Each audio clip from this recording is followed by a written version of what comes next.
بسم الله الرحمن الرحيم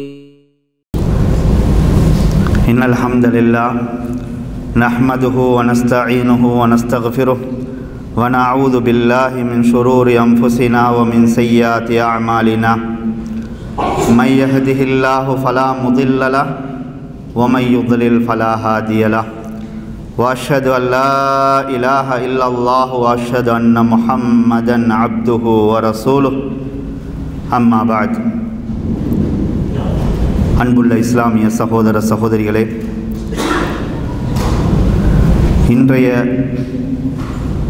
மார்க்க உரையின் தலைப்பாக 3 குணங்கள் என்ற தலைப்பில் இன்ஷா அல்லாஹ் உரை நிகழ்த்திருக்கின்றோம்.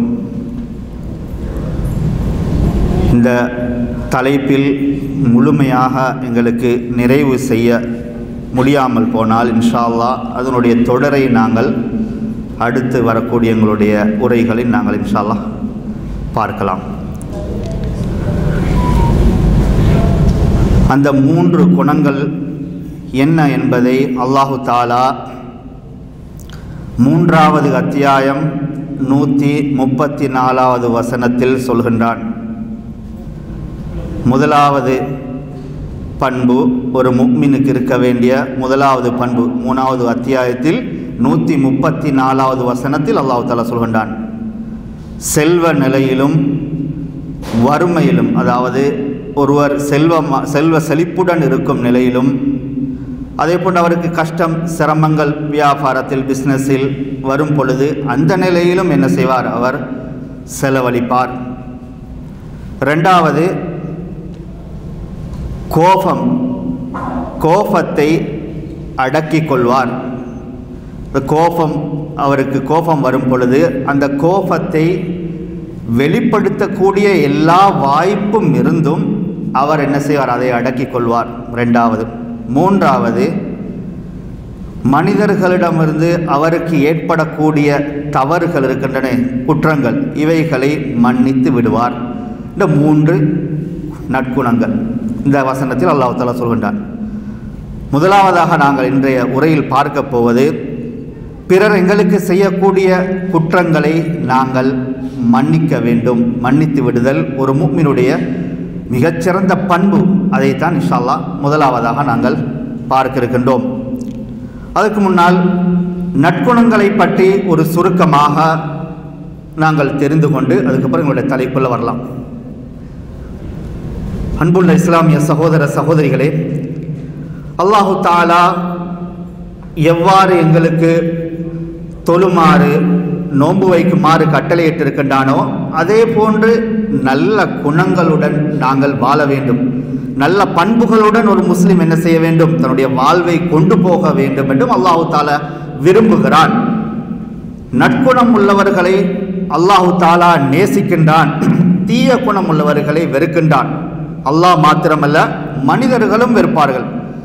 எங்களிடம் தீய குணங்கள் இருந்தால் யாரும் எங்கள் பக்கத்தில் என்ன செய்வார்கள்? செய்ய மாட்டார்கள், இருக்க மாட்டார்கள்.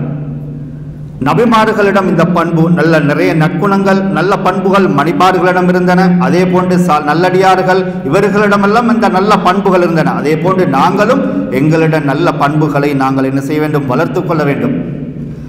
சொர்க்கத்தில் எங்களுக்கு உயர்ந்த இடம் வேண்டுமென்றால் நாங்கள் நல்ல பண்புடன் நல்ல குணங்களுடன் நாங்கள் இருக்க வேண்டும். அப்பொழுதுதான் எங்களுக்கு சொர்க்கத்திலே உயர்ந்த இடம் கிடைக்கும். ரசூல் ஸல்லல்லாஹு அலைஹி வஸல்லம் அவர்கள் உயர்ந்த நல்ல பண்புடன் இருக்கின்றார் என்று அல்லாஹு தஆலா ரசூல் ஸல்லல்லாஹு அலைஹி வஸல்லம் அவர்களுக்கு என்ன செய்தான்? புகழ்ந்து சிறப்பித்து அல்லாஹ் அல் குர்ஆனிலே கூறுகின்றான். அந்த அடிப்படையில் எங்களிடம் இருக்க வேண்டிய மிக முக்கியமான ஒரு பண்பு என்னென்னால் பிறரை நாங்கள் மன்னித்தல். என்ற பிறர் நாங்கள் இந்த சமூகத்திலே வாழ்கின்றோம்.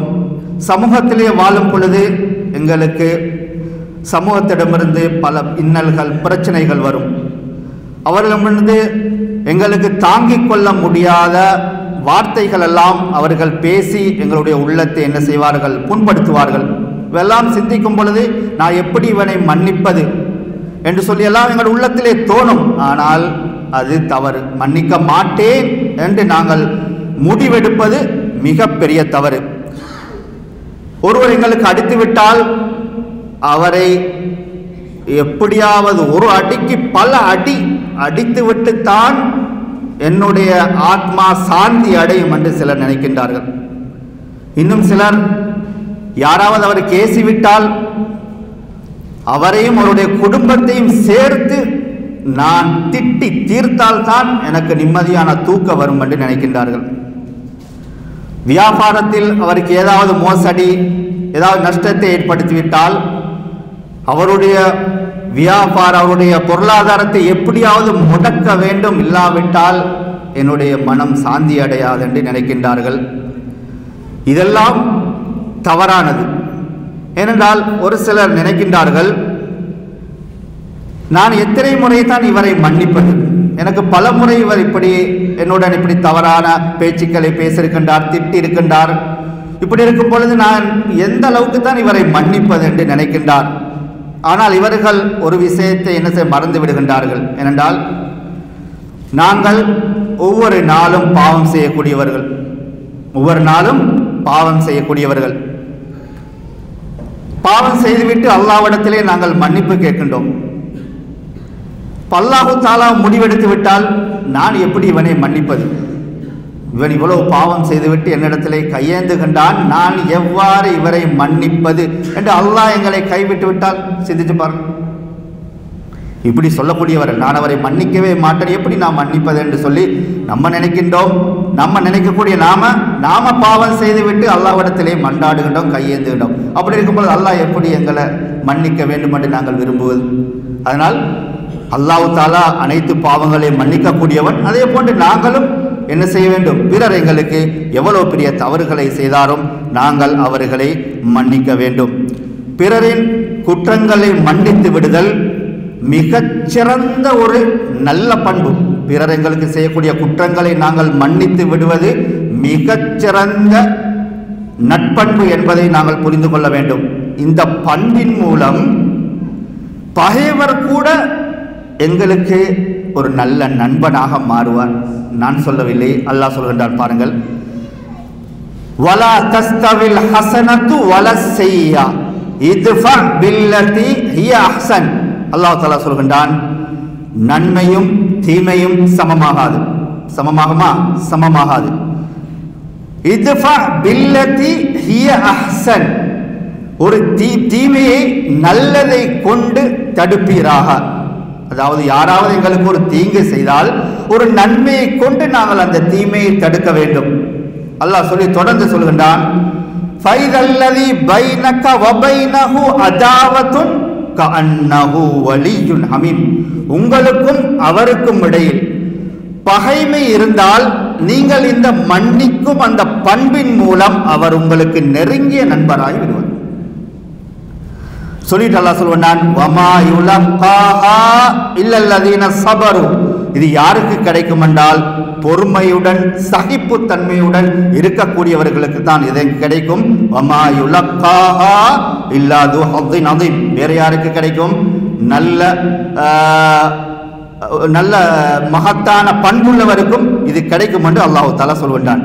இப்போ பாருங்கள், உங்களுக்கே தெரியும், எங்களுக்கு யாராவது ஒரு அநியாயம் செய்துவிட்டால், துரோகம் செய்துவிட்டால், அவர் எங்களிடம் மன்னிப்பு கேட்கும் பொழுது நாங்கள் அவரை மன்னிக்கும் பொழுது அவர் எங்களை பற்றி நல்லெண்ணம் கொள்வாரா இல்லையா? இவர் எங்களுக்கு பெரிய எதிரியாக இருந்தார், நான் அவர் செய்த அந்த தவறை மன்னிக்க போய் இப்பொழுது பாருங்கள் எனக்கு நெருங்கிய நண்பராக மாறிவிட்டார் என்று நிறைய பேர் இப்படி இருக்கிறோமா இல்லையா? இப்போ நாங்கள் மன்னிக்கும் பண்பு மூலம் அவர் கூட திருந்துவதற்கு நிறைய வாய்ப்புகள் சந்தர்ப்பங்கள் இருக்கின்றன. அதே போன்று மன்னிப்பினால் எங்களுக்கு கிடைக்கக்கூடிய நிறைய நன்மைகளை அல்லாஹு தாலாவும் அல்லாஹ்வுடைய தூதரும் எங்களுக்கு சொல்லித் தந்திருக்கின்றார்கள். அதிலே நாங்கள் தெரிந்து கொள்ள வேண்டியது, நாங்கள் பிறருடைய குற்றங்களை தவறுகளை மன்னிக்கும் பொழுது எங்களை படைத்த அல்லாஹ் எங்களுடைய பாவங்களை மன்னிப்பான். சூரத்துல் தகாபுல்லே 14வது வசனத்திலே அல்லாஹ் சொல்கின்றான், வ இன் தஅஃபு வ தஸ்ஃபஹு, நீங்கள் அவர்களை மன்னித்து அவர்கள் செய்யக்கூடிய அந்த தவறுகளை கண்டு கொள்ளாமல் இருந்தால், வத்தக்ஃபிரு, அவர்களுக்கு மன்னிப்பு நீங்கள் தேடினால், ஃபஇன்னல்லாஹ கஃபூருர் ரஹீம், அல்லாஹ் தஆலா மன்னிக்க கூடியவன், இரக்கமானவன் சொல்கிறான். இப்போ பிறர் செய்யக்கூடிய தவறுகளை நாங்கள் மன்னிக்கும் பொழுது, அதை கண்டுகொள்ளாமல் இருக்கும் பொழுது அல்லாஹு தாலா எங்களுடைய பாவங்களை மன்னிக்கின்றான். எங்கள் அறியாமலே எங்களுடைய பாவங்களை அல்லாஹு தாலா எங்களுடைய இந்த நல்ல சிறந்த பண்பின் மூலம் அல்லாஹு தாலா மன்னிக்கின்றான். இன்னொரு வசனத்திலே சொல்கின்றான், 64வது அத்தியாயம் 14வது வசனம், யா அய்யுஹல்லதீன ஆமனு, ஈமான் கொண்டவர்களே, இன்ன மின் அஸ்வாஜிக்கும் வ அவுலாதிக்கும் அதுவல் லக்கும், ஈமான் கொண்டவர்களே, உங்களில் மனைவிமார்கள், எல்லோரும் அல்ல, சில மனைவிமார்கள், அதே போல உங்களுடைய பிள்ளைகள் உங்களுக்கு எதிரிகள், ஃபஹ்தருஹும், அவருடன் நீங்கள் மிக எச்சரிக்கையாக கவனமாக இருங்கள்.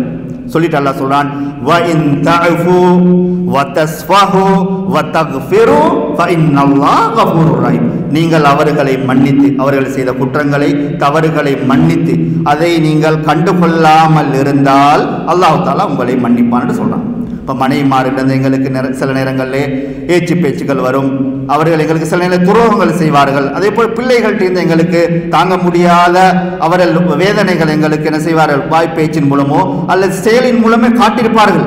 அவைகள் உண்மையில் எங்களை தாங்க முடியாமல் இருக்கும். அல்லாஹ் என்ன சொல்றான், எச்சரிக்கையாக இருங்கள், ஆனால் நீங்கள் அவர்களை மன்னித்து அதை நீங்கள் கண்டுகொள்ளாமல் இருந்தால் அல்லாஹ் உங்களுடைய பாவங்களை மன்னிக்கிறேன் சொல்றான். சரி, இன்னொன்று பாருங்க, அபூபக்கர் ரலியல்லாஹு அன்ஹு அவர்கள் வாழ்க்கையில் நடந்த ஒரு சம்பவம் உங்கள் எல்லோருக்கும் தெரியும். அபூபக்கர் ரலியல்லாஹு அன்ஹு அவர்கள் இரக்க குணம் உள்ளவர், தாராள தன்மை உடையவர், நல்ல செலவழிப்பார். ஒரு நாள் அவருக்கு ஆயிஷா, அவருடைய மகள் ஆயிஷா ரலியல்லாஹு அன்ஹா அவர்கள் மீது அவதூறு குற்றச்சாட்டை சுமத்துகின்றார்கள், அள்ளி வீசுகின்றார்கள் முனாஃபிக்கின்கள். அதே போல முஸ்லிம்களில் ஒரு சிலரும் என்ன செய்கின்றார்கள், அவர் இந்த தவறை செய்திருப்பார் என்று சொல்லி அவதூரை அள்ளி வீசுகின்றார்கள். அதிலே ஒருவர் தான் மிஸ்தஹ் ரலியல்லாஹு அன்ஹு. இவர் மிஸ்தஹ் யாரு, அபூபக்கர் ரலியல்லாஹு அன்ஹு அவருடைய நெருங்கிய சொந்தக்காரர். அபூபக்கர் ரலியல்லாஹு அன்ஹு அவர்களுக்கு எப்படி இருக்கும், ஏனென்றால் அபூபக்கர் ரலியல்லாஹு அன்ஹு அவர்களுக்கு இவர் ஒரு ஏழை. யாரு, மிஸ்தஹ் ரலியல்லாஹு அன்ஹு ஒரு ஏழை, நெருங்கிய சொந்தக்காரர், ஏழை. அபூபக்கர் செலவழிப்பார், அவருடைய எல்லா வாழ்க்கை செலவையும் இவர் தான் கொடுப்பார். இப்படி இருக்கிற நிலையில் என்னுடைய மகள் மீது அவதூறு சுமத்தினாரே, அவருக்கு அது தாங்க முடியுமா? தாங்க முடியல அவருக்கு. ஏன்னா ஆயிஷா நாய் நிரபராதின்னு அல்லாஹ் தஆலா குர்ஆன் வசனத்தை இறக்கினான். அதுக்கப்புறம் அபூபக்கர் தாங்க முடியல, இவருமா, அதுவும் எனக்கு நெருங்கிய சொந்தக்காரர், நான் இவ்வளவு வாழ்க்கைக்கு முழுவதும் நான் தான் செலவு பண்ணி கொண்டிருக்கிறேன், இப்படி இருக்கும்போது என்னுடைய மகளுக்கு இவர் இப்படி ஒரு அவதூறை சுமத்தினாரே, இனிமேல் நான் மிஸ்தஹுக்கு எந்த ஒரு செலவும் அளிக்க மாட்டேன் என்று சத்தியம் வேற பண்ணிட்டார். உடனே அல்லாஹு தஆலா குர்ஆன் வசனத்தை இறக்கி, வலா யக்தலி உலுல் ஃபத்லி மின்கும் வஸ்ஸஅ, உங்களே சிறப்புக்குரியவர், நல்ல செலவழிக்கக்கூடியவர், வசதி வாய்ப்புள்ளவர், ஐயுக்து உலில் குர்பா வல் மசாகீன வல் முஹாஜிரீன ஃபீ சபீலில்லாஹ், நெருங்கிய சொந்தக்காரர்களுக்கும் ஏழைகளுக்கும் அல்லாஹ்வுடைய பாதையில் ஹிஜ்ரத் செய்து வந்தவர்களுக்கும் செலவழிக்க மாட்டேன் என்று சத்தியம் பண்ண வேண்டாம் என்று சொல்லிட்டு அல்லாஹ் சொல்றான், வல் யஸ்ஃபஹு வல் யஃபு வல் யஸ்ஃபஹு, நீங்கள் அவர்கள் செய்த அந்த குற்றத்தை தவறை மன்னித்து விடுங்கள், நீங்கள் அதை கண்டுகொள்ள வேண்டாம். அலா துஹிப்பூன ஐயக்ஃபிரல்லாஹு லக்கும், அல்லாஹு தஆலா உங்களுடைய பாவங்களை மன்னிக்கப்படுவதை நீங்கள் விரும்பவில்லையா என்று அல்லாஹ் கேள்வியாக கேட்கின்றான். உடனே அபூபக்கர் ரலியல்லாஹு அன்ஹு, பலா இறைவா, நான் என்னுடைய பாவங்கள் மன்னிக்கப்படுவதை நான் விரும்புகிறேன் என்று சொல்லிவிட்டு, மிஸ்தாவுக்கு நான் கொடுக்காமல் தடுத்ததை திரும்பவும் நான் என்ன செய்வேன், ஒருபோதும் நிறுத்தாமல் தொடர்ந்து நான் அவருக்கு என்னவே செலவழிப்பேன், கொடுப்பேன் என்று அபூபக்கர் ரலியல்லாஹு அன்ஹு அவர்கள் சொன்னார்கள். இந்த ஹதீஸ் செய்தியை நீங்கள் புகாரிலே பார்க்கலாம். அல்லாஹ் என்ன சொல்கின்றான் பாருங்கள், நீங்கள் அவர்கள் பாருங்கள், தாங்க முடியாத ஒரு மனசுக்கு ஏற்றுக்கொள்ளவே முடியாத ஒன்று தான் என்றாலும் நல்ல மனிதர்கள் என்ன செய்ய வேண்டும்? இவைகளை உடனே மன்னித்து விட வேண்டும். அல்லாஹ் எங்களை மன்னிக்கும் பொழுது நம்ம இதெல்லாம் என்ன செய்யக்கூடாது? நம்ம பெரிதாக எடுத்து கொள்ளக்கூடாது. உடனே அபூபக்கர் ரலியல்லாஹு அவர்கள் உடனே இந்த குர்ஆன் வசனத்துக்கு கட்டுப்பட்டு செலவழிப்பதற்கு ஆரம்பித்தார்கள்.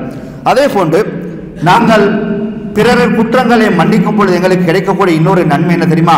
அல்லாஹு தஆலா இவர்களை இறையச்சம் உள்ளவர்கள் என்று சொல்கின்றார். சூரத்துல் பக்ரா 237வது வசனம், வஅன் தஅஃபு அக்ரபு லித்தக்வா, நீங்கள் பிறருடைய குற்றங்களை மன்னிப்பது இறை நெருக்கத்துக்கு மிகவும் அதாவது தக்வாவுக்கு மிகவும் நெருக்கமான அல்லாஹ் சொல்றான். நீங்கள் பிறருடைய குற்றங்களை மன்னிப்பது இறையச்சத்துக்கு மிகவும் நெருக்கமானது என்று அல்லாஹ் தஆலா சொல்லிவிட்டு, வலா தன்சவுல் ஃபضல பைனக்கும், உங்களுக்கு மத்தியிலே நீங்கள் ஒருவருக்கொருவர் தாராள தன்மையுடன் நடந்து கொள்வதை மறக்க வேண்டாம் என்று சொல்கின்றான். இன்னொன்று என்ன தெரியுமா? இவர்கள் சொர்க்கத்துக்குரியவர்கள் என்று அல்லாஹ் தஆலா சொல்கின்றான். யாரே? பிறருடைய குற்றங்கள். அப்ப இதெல்லாம் நல்ல பண்புகள், எங்களிடத்தில் இருக்க வேண்டிய நல்ல பண்புகள். இந்த பண்பு இப்போ இந்த காலத்தை பொறுத்தவரையில் மிகவும் அரிதாகி கொண்டு போகின்றது. மனிதனது உள்ளத்திலிருந்து இவைகளெல்லாம் கொஞ்சம் கொஞ்சமாக இல்லாமல் போய்கொண்டிருக்கின்றது. ஏண்டால் இப்போ நீங்கள் யாரை பார்த்தாலும் இந்த உலகத்திலே நடக்கக்கூடிய கொலை, அதே போன்ற குழப்பங்கள், பிரச்சனைகள் அனைத்துக்கும் அடிப்படை காரணம் பிறரை நாங்கள் மன்னிக்காததுதான். குடும்ப உறவுகளில் ஏற்படக்கூடிய விரிசல், முறிவு, நண்பர்களுக்கு இடையிலே ஏற்படக்கூடிய பிரிவு, இவைகள் அனைத்துக்கும் அடிப்படை காரணம் என்ன? நாங்கள் அவர்கள் செய்த அந்த குற்றங்களை மன்னிக்காதான். என்னோடு இவ்வளோ நெருங்கி பழகிவிட்டு எனக்கு இப்படி ஒரு துரோகத்தை செய்தான், நான் இவனை மன்னிக்கவே மாட்டேன் என்று முடிவெடுப்பார். அன்றிலிருந்து நண்பர் அவ்வளோ அந்யோன்யமாக அன்பாக பழகின நண்பரை அந்த இடத்திலே பிரிய வேண்டிய நிலைமை வந்துடும். காலம் ஃபுல்லாக அது போல சேருவது என்பது ரொம்ப கஷ்டமாக இருக்கும். அதனால் இப்போ மன்னித்திருந்தால் சரி, என்ன செய்ய, இவருடைய குணம் இப்படி ஆயிட்டே என்று சொல்லி மன்னித்திருந்தால் எங்களுடைய நட்பை, உறவை தொடர்ந்து இருக்கலாமா இல்லையா? சரி, சொர்க்கத்துக்குரியவர்களாகவும் அல்லாஹு தஆலா எங்களை ஆக்கின்றான் இந்த பண்பின் மூலம்.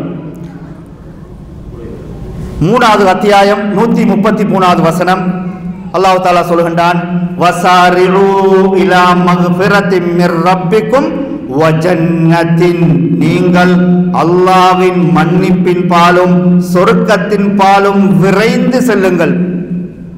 வஜன்னத்தின் அர்துஹஸ் ஸமாவாத்து வல் அர்ல், அந்த சொர்க்கத்தின் அகலம் எப்படி எவ்வளவு தெரியுமா? வானம் பூமி அளவு என்று சொல்லிட்டு அல்லாஹ் சொல்றான். உஇத்தத் லில் முத்தகீன், யாருக்கு தெரியுமா இதை நாங்கள் தயார் செய்து வைத்திருக்கின்றோம்? இவ்வளவு பெரிய மிகச்சிறந்த சொர்க்கத்தை இறையச்சமுடையவர்களுக்கு நாங்கள் தயார் செய்து வைத்திருக்கின்றோம் சொல்லிட்டு தொடர்ந்து சொல்கின்றான், அல்லதீன யுன்ஃபிகூன ஃபிஸ் ஸர்ரா வ-ضர்ரா, இவருடைய பண்புகள் எப்படி தெரியுமா இருக்கும்? கஷ்ட நிலையிலும் சந்தோஷமா, அதாவது நல்ல நிலையில் இருக்கும் பொழுதும் கஷ்ட நிலைமை வரும் பொழுதும் இவர்கள் என்ன செய்வார்கள்? செலவழிப்பார்கள். வல் காதிமீனல் கைத, தனக்கு ஏற்படக்கூடிய கோபத்தை கட்டுப்படுத்திக் கொள்வார். வல் ஆஃபீன அனின் நாஸ், மக்களிடமிருந்து ஏற்படக்கூடிய தவறுகளை, குற்றங்களை மன்னித்து விடுவார். வல்லாஹு யுஹிப்புல் முஹ்சினீன், அல்லாஹு தஆலா நல்லவர்களை விரும்புகின்றான் என்று சொல்கின்றான். பாருங்கள், இப்ப சொர்க்கத்துக்கு சொந்தக்காரருடைய பண்புகள்ல ஒன்று என்ன? பிறருடைய தவறுகளை, குற்றங்களை அவர்கள் மன்னிப்பார்கள். இப்படிப்பட்டவர்களை அல்லாஹு தஆலா விரும்புவதாகவும் சொல்கின்றான். இப்ப அல்லாஹ்வுடைய அன்பு, பாசம் எங்களுக்கு வேண்டுமா, அல்லது பிறருடைய அன்பு பாசம் அல்லது பிறருடைய ஏச்சு பேச்சுக்கள் எங்களுக்கு வேண்டுமா? எங்களுக்கு வேண்டும். எங்களை படைத்த அல்லாஹ்வுடைய அன்பு, பாசம் இதுதான் எங்களுக்கு வேண்டும். அப்படி வேண்டுமென்றால் பிறர்கள் செய்யக்கூடிய குற்ற தவறுகளை மன்னித்து விடுங்கள். அதே போன்று இன்னொரு சம்பவத்தை பாருங்கள். ஹுதைஃபா ரலியல்லாஹு அன்ஹு அறிக்கின்றார்கள், நபி ஸல்லல்லாஹு அலைஹி வஸல்லம் அவர்கள் சொன்னார்கள், புகாரியிலே 3451வது ஹதீஸ், அன்ன ரஜுலன் கான ஃபீ மன் கான கபலகும், உங்களுக்கு முன்னால் ஒரு மனிதர் இருந்தால், அதாவது எங்களுக்கு முன்னால் ஒரு மனிதர் என்ன செய்தார்? வாழ்ந்து வந்தார். ரசூலுல்லாஹ்வுடைய காலத்துக்கு முன்னால் பனு இஸ்ரவேல் காலத்திலே ஒரு மனிதர் வாழ்ந்து வந்தார். அவர் என்ன செய்தார்? அத்தாஹுல் மலக்கு லியக்பில ரூஹஹு, அவர் மரண தருவாயில் ஒரு வானவர் வரார். அவருடைய உயிரை கைப்பற்றுவதற்காக வானவர் வருகின்றார். வகீல லஹு அவரிடம் கேட்கின்றார், ஹல் அமில்த மின் ஹைரின், உங்களுடைய வாழ்நாளில் ஏதாவது ஒரு நன்மை நீங்கள் செய்திருக்கின்றீரா என்று கேட்கின்றார். கால மா அலம், எனக்கு தெரியாது. அப்போ அவர் வாழ்நாளில் நன்மைகளை செய்துள்ள போல விளங்குது. ஆனால் அவர் என்ன செய்கின்றார், எனக்கு தெரியாது என்றார் அந்த மாணவருக்கு. கீழலாகு உந்துர், கொஞ்சம் என்ன செய்யுங்கள், அந்துர், கொஞ்சம் சிந்திச்சு பாருங்க, ஏதாவது ஒன்று செஞ்சிருப்பீங்க என்று அந்த மாணவர் கேட்கின்றார். கால மா அலமு ஷைஅன், எனக்கு எதுவும் தெரியாது.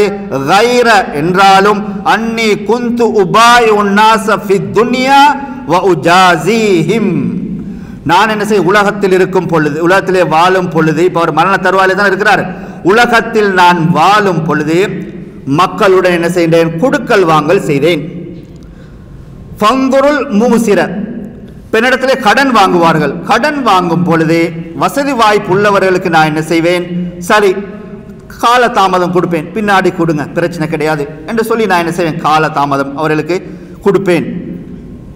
வாத்தஜாவஸு அனில் முஅஸிர், கடன் வாங்கியவர் கொடுக்க முடியல, ரொம்ப கஷ்டத்தில் இருக்கிறாரு, நல்லா தெரியுது இவரால் கொடுக்க முடியல, நான் அவருக்கு தள்ளுபடி செய்திருவேன். இதுதான் நான் செய்திருக்கிற நன்மை என்று நினைக்கின்றேன் அவர் சொல்கிறார். உடனே ஃபாதுஹலஹுல்லாஹுல் ஜன்னா, அல்லாஹ் அவரை சொர்க்கத்திலே நுழைய செய்தான் என்று ரசூலுல்லாஹி ஸல்லல்லாஹு அலைஹி வஸல்லம் சொல்கின்றார்கள். புகாரிலே 3451. பாருங்கள், அவர் பிறருடைய குறைகளை தவறுகளை மன்னித்து விடுகின்றார். பிறர் அவர் கஷ்டங்கள் ஏற்படும் பொழுது, கடனாளி வந்து அவரிடத்திலே கேட்கும் பொழுது, என்னால் கொடுக்க முடியாது, கடனை அடைக்க முடியாது, மன்னித்து விடுங்கள் என்று கேட்கும் பொழுது அவர்களை நான் மன்னித்து விடுகின்றேன். நம்ம கடனை கேட்கும் பொழுது நம்மளுடைய பெரும்பாலானுடைய பண்புகள் என்ன, எப்படியாவது நீ என்னுடைய கடனை அடைத்தே தீர வேண்டும், நான் மரணத்துக்கு முன்னால் நீ அடைத்தே தீர வேண்டும், நான் மரணித்தாலும் அதை நீ என்னுடைய குடும்பத்தினராவது கொடுத்து விட வேண்டும், இல்லை என்றால் நான் உன்னை மறுமையிலே கவனித்துக் கொள்வேன் என்று சொல்லக்கூடியவர்கள் தான் அதிகம் இருக்கின்றார்கள். ஆனால் வாய்ப்புள்ளவர்களுக்கு அவகாசம் கொடுக்கலாம், சரி நீங்க கொஞ்சம் இவர் சொன்ன மாதிரி பாருங்க, அவர் உயிரை கைப்பற்ற வரக்கூடிய அந்த நேரத்திலே வானவர் கேட்கின்றார். இதுதான் அவர் செய்த மிக முக்கியமான அவருடைய வாழ்நாளிலே செய்த அமல்களே உண்டு. கஷ்டவாளிகளுக்கு அவகாசம் கொடுக்கிறார், மன்னித்து விடுகின்றார். அடுத்து அன்புள்ள இஸ்லாமிய சகோதரர்களே, அல்லாஹு தாலா நாங்கள் பிறருடைய குற்றங்களை தவறுகளை மன்னித்து விடும் பொழுது அல்லாஹ் எங்களை கண்ணியம் உள்ளவர்களாக ஆக்குகின்றான்.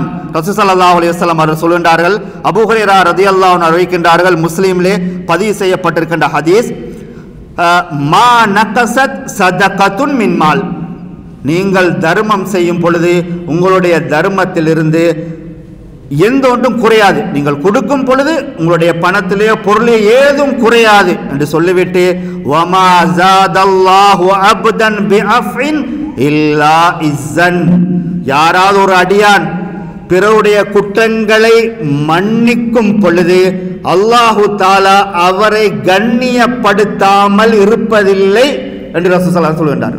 இப்போ நம்ம பிறருடைய குற்றம் தவறுகளை மன்னிக்கும் பொழுது எங்களை படைத்த அந்த அல்லாஹ் எங்களை ஒரு கண்ணியமானவனாக என்ன செய்கின்றான், வாழ செய்கின்றான். அல்லாஹ்வுடைய கண்ணியம் எங்களுக்கு வேண்டுமா? சிலர் என்ன நினைக்கின்றார்கள், நான் இப்படி பிறர் எனக்கு தவறுகள் அடிக்கடி செய்யும் பொழுது நான் அவர்களை மன்னித்தால் மக்கள் என்ன நினைப்பார்கள், நான் ஒரு கோலேன் என்று நினைப்பார்கள், அதனால என்னாலெல்லாம் மன்னிக்க முடியாது, அப்படியெல்லாம் நினைக்கக்கூடிய இருக்கின்றார்கள். எங்களுக்கு மக்களுடைய ஏச்சு பேச்சுக்கள் வேண்டுமா, பேச்சுக்கள் வேண்டுமா, அல்லது எங்களை படைத்த இறைவன் எங்களுக்கு வாக்குறுதி அளிக்கின்றான், உங்களுக்கு நான் சொர்க்கத்தை வழங்குவேன், அதே போன்று உங்களை கண்ணியமாக வாழ செய்வேன் என்றெல்லாம் சொல்லும் பொழுது அல்லாஹ்வுடைய எங்களுடைய அல்லாஹ் எங்களை கண்ணியப்படுத்தி இது வேண்டுமா அல்லது மக்களுடைய பேச்சுக்கள் வேண்டுமா, நாமல் தான் சிந்திக்க வேண்டும். அடுத்த அன்புள்ள இஸ்லாமிய சகோதரர்களே, அல்லாஹ் தாலா அளப்பரிய கூலியை வழங்குகின்றான். நாங்கள் பிறருடைய தவறுகளை மன்னிக்கும் பொழுது அளப்பரிய கூலியை அல்லாஹ் தாலா வழங்குகின்றான். அல்லாஹ் தாலா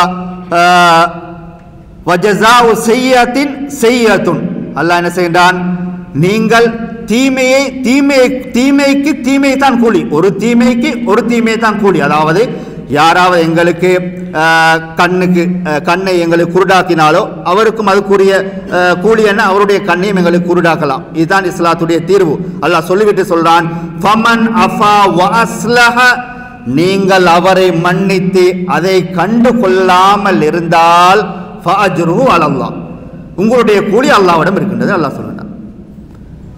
நாங்கள் எங்களுக்கு பிறர் யாராவது அநியாயம் செய்தாரோ அல்லது எங்களுடைய கண்ணை யாராவது குருடாக்கினாலோ அதுக்குரிய கிசாஸ் என்று சொல்லுவோம் இல்லை, அதுக்குரிய பழிவாங்கலை எங்களுக்கு செய்யலாம். மார்க்கத்தில் அனுமதி உண்டு, அதை சட்டப்படி செய்யக்கூடிய செய்வார்கள். ஆனால் நாங்கள் மன்னித்து விட்டால், அல்லாஹ் சொல்றான், நீங்கள் மன்னித்து விட்டால் உங்களுக்குரிய கூலி அல்லாஹ்விடம் இருக்குது என்று அல்லாஹ் தஆலா சொல்கின்றான்.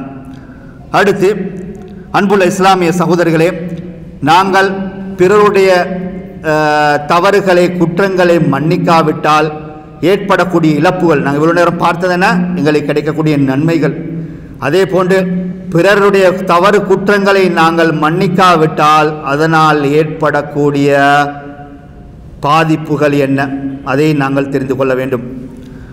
அபூ ஹுரைரா ரலியல்லாஹு அன்ஹு அறிவிக்கின்றார்கள், துஃப்தஹு அப்வாபுல் ஜன்னதி யௌமுல் இஸ்னைனி வ யௌமுல் ஹமீஸ், சொர்க்கத்தின் வாயில்கள் திங்களும் வியாழனும் திறக்கப்படுகின்றன.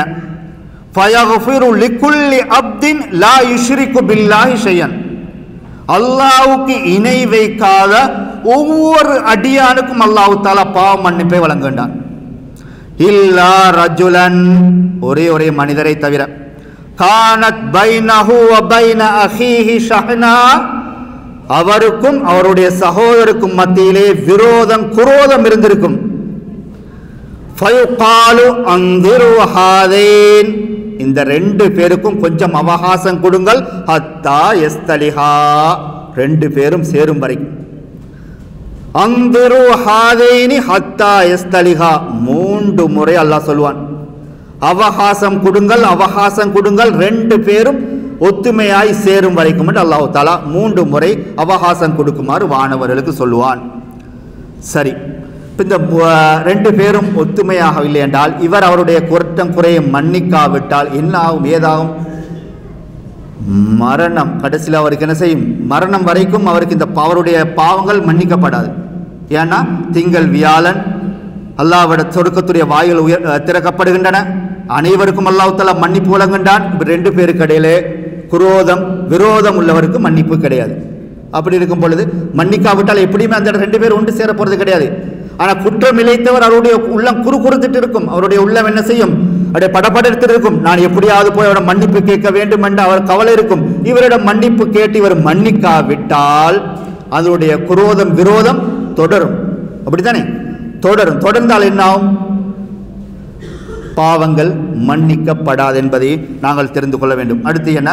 லா யதுகுலுல் ஜன்னத காத்தியுன், உறவை முறித்து வாழ்பவன் சொர்க்கம் போக மாட்டான்னு ரசூல் ஸல்லல்லாஹு அலைஹி வஸல்லம் சொன்னார்கள். சரி, இப்போ நாங்கள் பல வருஷங்களா உறவுகளுக்கு இடையிலே நாங்கள் பிரிந்து உறவாடாமல் இருப்பதற்கான காரணம் என்ன? அவர்கள் எங்களுக்கு செய்த ஒரு தவறை நாங்கள் மன்னிக்காமல் இருப்பது தான். மன்னித்திருந்தால் இவ்வளவு தூரம் நாங்கள் அவர்களுடன் விரோதம் பகைமை கொண்டாட வேண்டிய அவசியமே கிடையாது. ஆரம்பத்திலே மன்னித்திருந்தால், அவர்கள் செய்த குற்றம் குறை தவறுகளை மன்னித்திருந்தால் இத்தனை வருடங்கள் நாங்கள் அவருடன் பகைமை பாராட்ட வேண்டிய அவசியமே கிடையாது.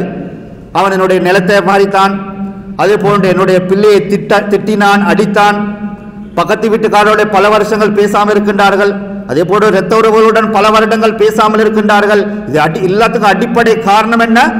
அவர்கள் செய்த அந்த தவறுகளை மன்னிக்காத காரணம். அப்ப சொர்க்கம் போக முடியும். எப்படி சொர்க்கம் போலாம்?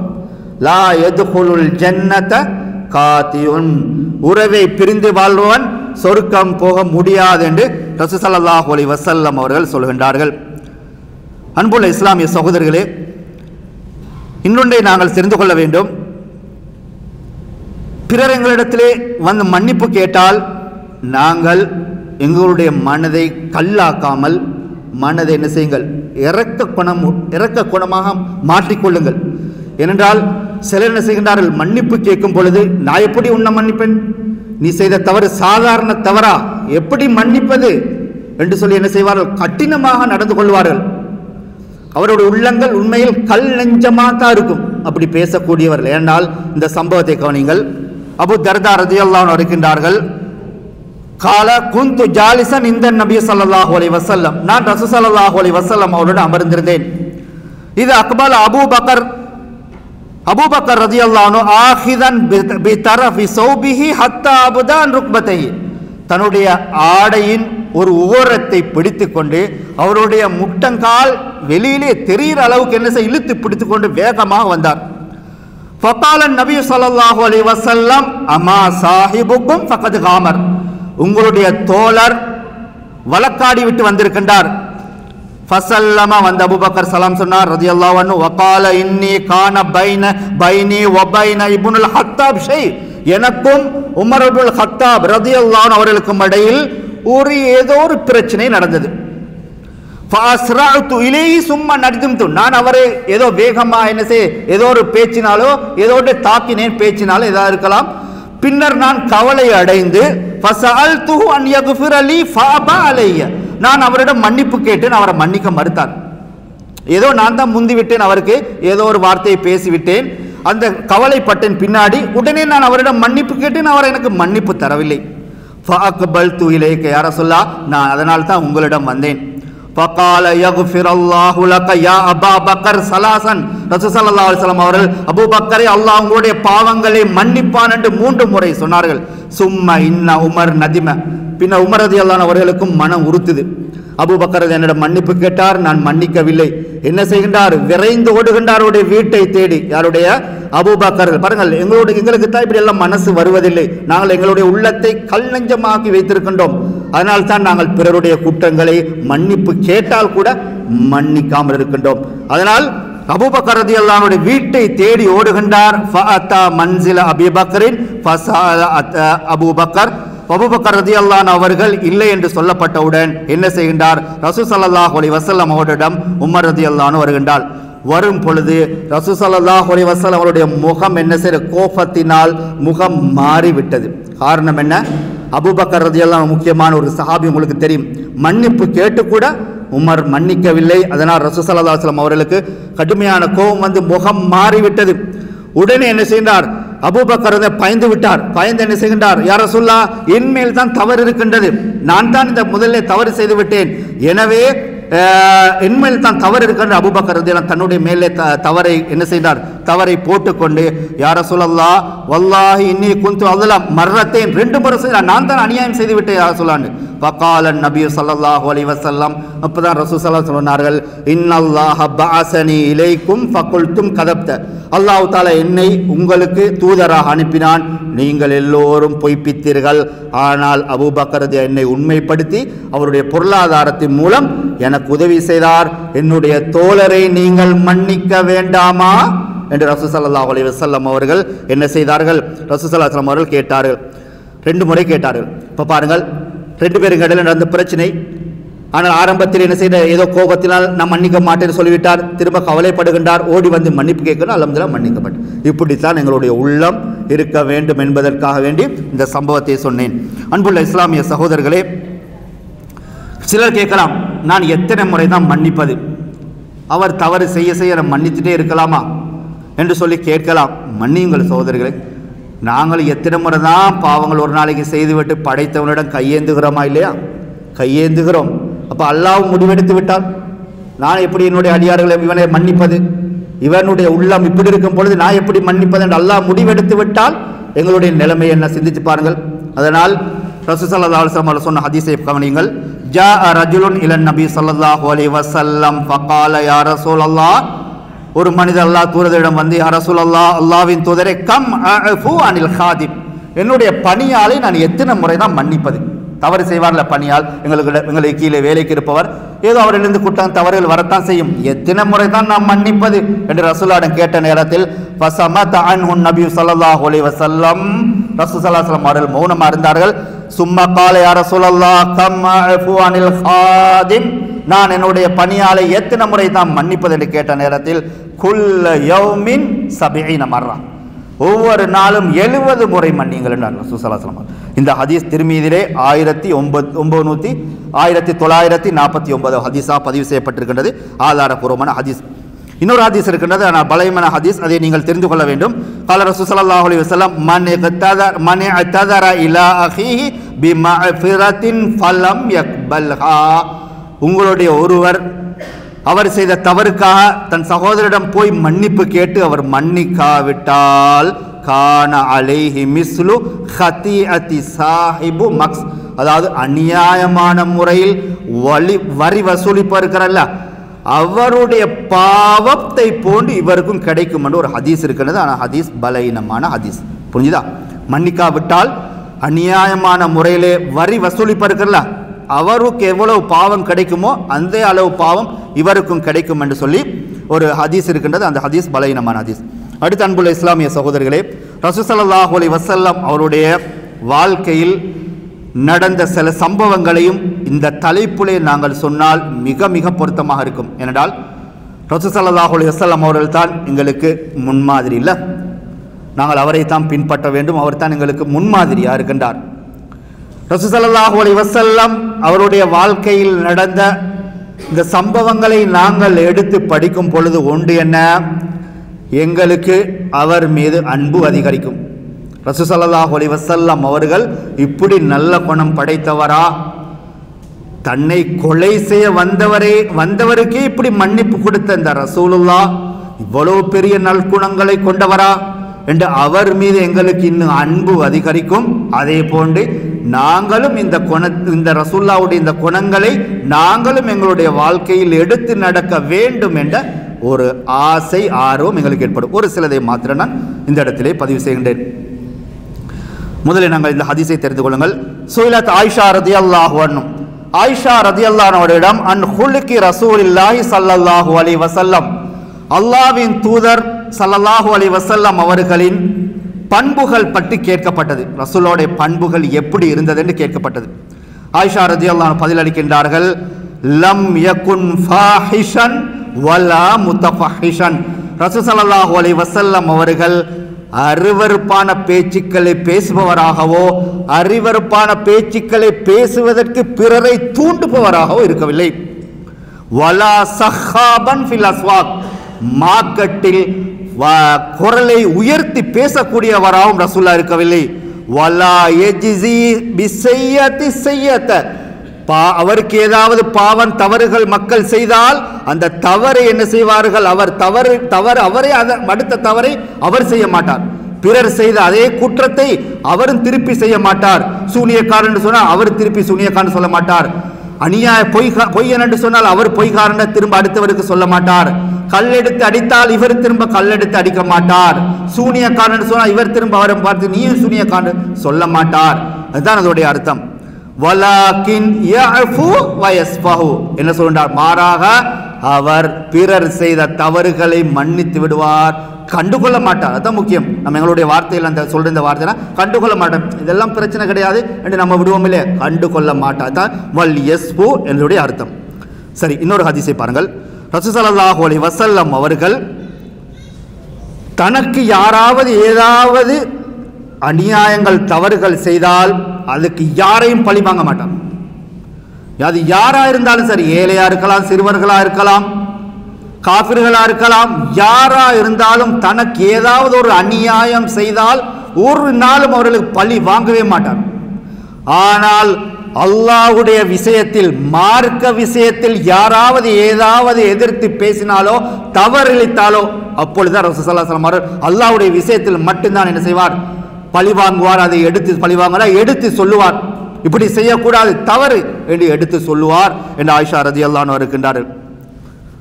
அன்பார்ந்த இஸ்லாமிய சகோதரர்களே சகோதரிகளே, உங்கள் எல்லோருக்கும் தெரியும் மக்கா வெற்றி.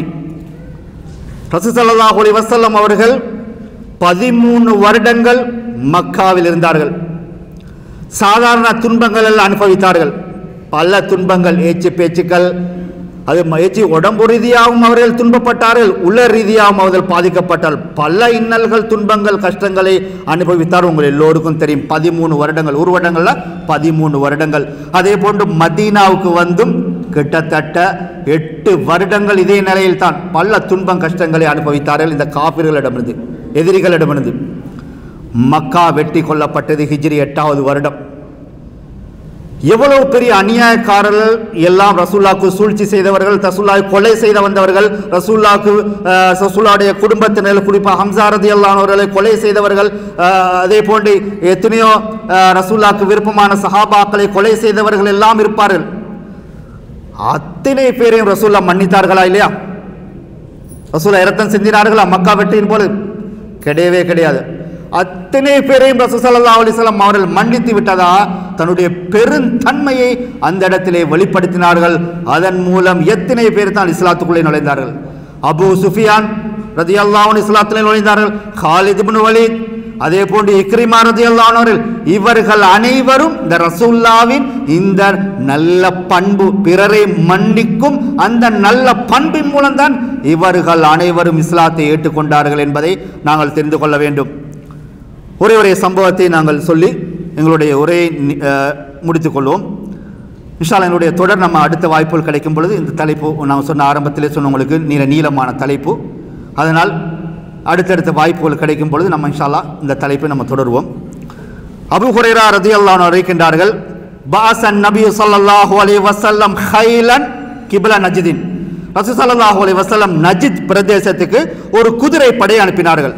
ஃபஜாஅத் பிரஜுலின் மின் பனி ஹனீஃபத யுகாலு லஹு சுமாமத் இப்னு உசால்.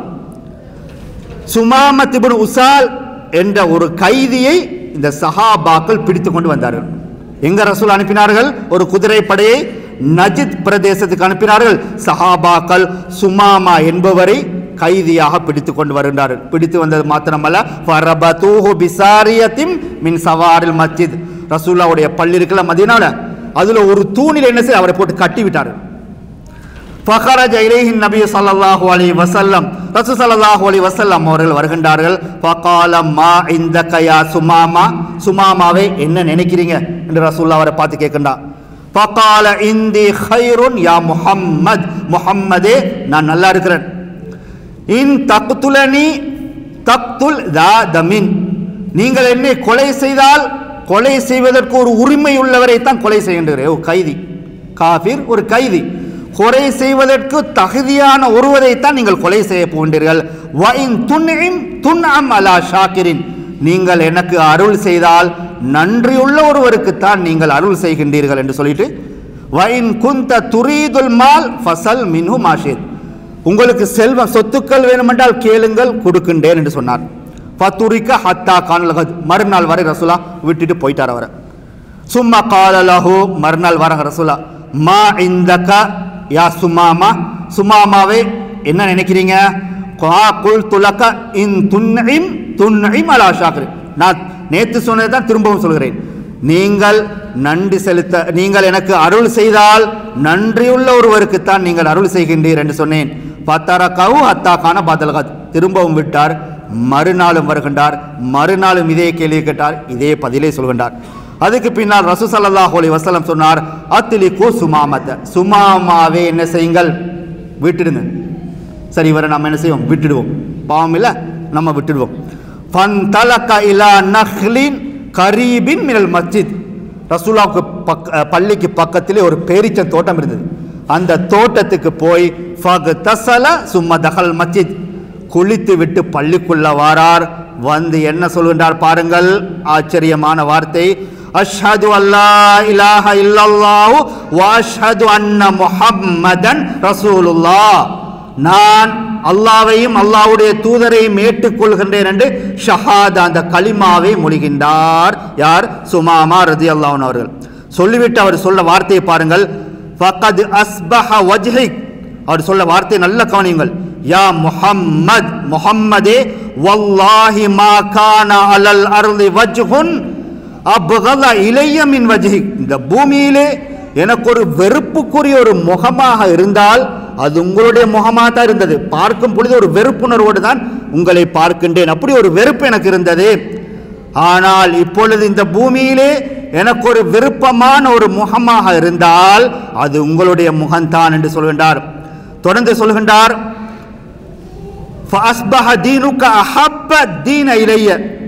எனக்கு மிக வெறுப்பான ஒரு மார்க்கமாக இருந்தால் இந்த இஸ்லாமிய மார்க்கம் தான் இருந்தது. இப்பொழுது எனக்கு மிக விருப்பமான ஒரு மார்க்கமாக இருந்தால் இஸ்லாம் மார்க்கம் தான் சொல்கின்றார்கள். வல்லாஹி மா கான மின் பலதின் அப்கது இலைய மின் பலதிக். இந்த மதீனா ஊர், மதீனா இருக்கின்றதே, இந்த மதீனா நகரம், இந்த நகரம் தான் எனக்கு வெறுப்புக்குரிய ஒரு நகரமாக இருந்தது, இப்பொழுது எனக்கு மிகவும் பிடித்த நகரமாக மாறிவிட்டது. வ இன்ன கைலக அகதத்னி வ அன உரீதுல் உம்ரா. உங்களுடைய அந்த குதிரை படை இருக்கின்றதே, என்னை இங்கே அழைத்து வந்தார்கள், இப்பொழுது நான் உம்ராவுக்கு போக வேண்டும். இஸ்லாத்தை ஏற்றுக்கொண்டால் அவருக்கு உம்ராவுக்கு போகிறதுக்கும் ஆசை. சரி, உம்ராவுக்கு போகிறதுக்கு ரசூல் அனுமதி கொடுத்தார். فبشره رسول الله وامره ان يعتمر فلما قدم مكه. மக்காவுக்கு வந்த பொழுது قال له قائل, ஒருவர் சொல்கின்றார், சபௌத, மதம் மாறிவிட்டாய் என்று சுமாமாவை பார்த்து சொல்கின்றார். قال لا ولكن اسلمت مع محمد صلى الله عليه وسلم. நான் மதம் மாறவில்லை, முஹம்மதுடன் சேர்ந்து இஸ்லாத்தை நான் ஏற்றுக்கொண்டேன், முஹம்மதுடைய இஸ்லாம் மார்க்கத்தை நான் ஏற்றுக்கொண்டேன். வலா வல்லாஹி லா யஅதீகும் மினல் யமாமா ஹப்பத ஹிந்தத்தின் ஹத்தா யஅதன ஃபீஹா நபி ஸல்லல்லாஹு அலைஹி வஸல்லம்.